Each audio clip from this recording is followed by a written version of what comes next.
going to show you with receipts how much this administration just relies on their base not looking up anything, and I mean nothing. We'll start with the one that's been most obvious to me over the past few months. He's claiming $17 trillion in investments. He says if we lose the tariffs, we'll lose $15 trillion. And then down here, just another article claiming $17 trillion.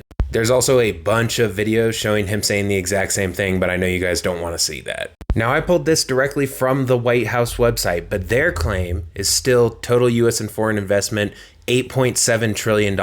In addition to that just being half, you would still have to believe everything that was on here, which includes the UAE giving $1.4 trillion and Qatar giving $1.2 trillion.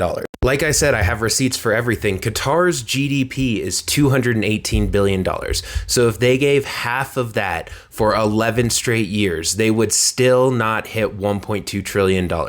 Half of their entire GDP. The GDP of the UAE is just over $500 billion. So if they again gave half of that every single year, it would still take them 5 years to hit the numbers that he's saying. Half of their entire GDP is going to be invested in the US for half a decade or more than a decade in the case of Qatar. So that to me ultimately says that the 8.7 trillion they claim is a bold-faced lie, on top of the fact that he's claiming numbers double that.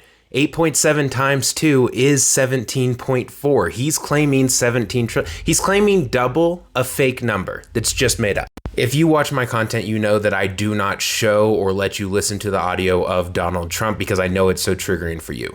Now, I'm going to put an image up on the screen. This image is going to have him in it, but I am going to block him out. You're just going to be able to see the hair because that's all I need to prove the point that I'm going to make. You can see the hair right above the middle of my head. That is the man himself at a Yankees game yesterday in their locker room, which was weird. Standing next to him is Aaron Boone on this side and Austin Wells on this side. Now, my absolute favorite thing about when he stands next to athletes is that historically you can just see how tall they are by looking it up online. All of them have their height measured, and oftentimes that number is slightly inflated by up to an inch or two. That being said, Aaron Boone, who is on his left, is 6'2", and Austin Wells is 6'1". The White House physician reported this year that Donald Trump is 6'3". He's shorter than Aaron Boone. He's shorter than Austin Wells or a comparable height. He's not 6'3". I don't know why they just feel they have to lie. So again, when they just lie about things that are so easy to just Google, and he continues to make mistakes like standing next to athletes that we know their height, it's just so apparent that they're going to lie about other things. Like the Epstein files, for example, and the fact that his signature and his name is all over them. A lot of people have asked me to talk about Charlie Kirk's shooter, who it turns out was a white male. Of course it was a white male. He got shot in Utah. There was no other possibility that it was going to be anything other than a white male. And honestly, I don't give a shit about Charlie Kirk, but I do have people to thank. So if you were just here for the Donald Trump content, you feel free to leave. I'm going to be thanking people who have kindly sent me some nice gifts. All right, John T., thank you very much for the book. Sent The Stand. I cannot wait to read it again. It's an amazing book. Samantha W. sent 4 books. Thank you for that. Very unnecessary and very appreciated. I haven't read any of those 4, and I'm very excited. Some of them were Pulitzer Prize winners, which is why I picked them. Tony V, thank you so much for the smoking gun cloche. I do still need the smoking gun. I don't have one of those currently, but if it's not bought in the next couple weeks, I'll just buy it myself, and I'll let you know how the drinks are once I get them smoked up. I'm excited to smoke up some Angel's Envy. That'll be good. Leslie, thank you so much for the avocado oil. It's a really nice avocado oil, and I do all of the cooking in my house, and I cook every single day, so it will get plenty of usage. You also suggested that I add a gift card option so that people can contribute to some of the larger gifts. It is now an option on there. You can go as low as $5 or as high as you want. Good recommendation. I appreciate it. Let's see. This person, Kelly R., sent the book Buried Alive. I got that recommendation for that book from another book that was recommended to me on here by another TikToker, that book called Stiff. It's about cadavers in the U.S. Very good book. I recommend it. They said, thanks for watching the Trump news and keeping us informed because there's no way I could sit through it every day. Well, Kelly, you're very welcome for that. I'm happy to do it because it does not bother me. Marla H., thank you so much for the weighted vest. That will be very helpful as I'm trying to get back in shape because, you know, ever since the pandemic, I've not really maintained my health as much as I probably should have. But, you know, for the sake of you guys, maybe I should get back in shape. So I'm going to do that. Now, this one does conflict with that just a little bit. But Sarah, thank you so much for the injector. Like I said, I do all of the cooking in the house. So I'm going to use that to really level up my protein game. Got to get that injector. Got to get it nice and juicy on the inside.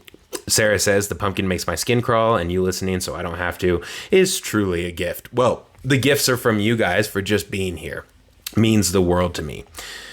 Gail M, thank you so much. You sent the paring knife. I very much appreciate it. I opened up the box and immediately cut myself with it, so I know it's plenty sharp. I was being dumb and not paying attention, which is something that I don't do with knives because I'm always careful with all weapons. This one was really funny. Christina D, you sent a note saying, enjoy your gift. Don't use these for the purposes outlined in the book I also ordered for you. Christina sent a pair of kitchen shears as well as a book called Dissecting Death. Christina, I will not use the scissors for any dissections, at least not of the human variety, but if I'm breaking down a chicken, I'm probably going to use them. I really appreciate that because I have super shitty kitchen shears that were supposed to be really high quality and they suck at cutting anything that's thin. So fuck them. They're only good for meat. Anyways, I appreciate you guys being here so much. Just watching the videos means the world to me. And let me talk for just a second about what I'm going to do if there is some changes with their allowing political content starting tomorrow. So I, like many of you, have heard that on September 13th, part of the updates to the community guidelines is going to include not criticizing politicians. I'm not sure if that's true, and I'm not sure if they would take mine down anyways because all I'm doing is reporting news, not criticizing necessarily. So we'll see about that. But if I do get kicked off this platform, which is a possibility, I think a unlikely possibility, but a possibility, I do have a plan, which is I'm going to continue to post on Instagram, but generally shorter form, and then I'm probably going to go and do long form content on something like a Substack. That Substack would be available for $1 or $2 a month, something very small, something that is just in order to get me to kind of get paid for my efforts, because I am putting in quite a bit of effort to do this for you guys every day. And when he doesn't talk, I have to come up with something else to just show how stupid he is, like you got today. So that's what you get. Honestly, if a few hundred of you or 1,000 of you were to pay $1 or $2 a month, it would make up for what TikTok is paying me that I wouldn't be making on there anyways. So that's something that I might consider doing. And honestly, when I think about it, it might be better if that is the case, because on Substack, we know we won't have any bans. We know we won't have any comment violations. We won't have any of that stuff. So we can get rid of a lot of the problems, and you continue to get all of the long form content. And I also do promise you, if I made you pay for it, I definitely would not give less content. It would be the same amount or more.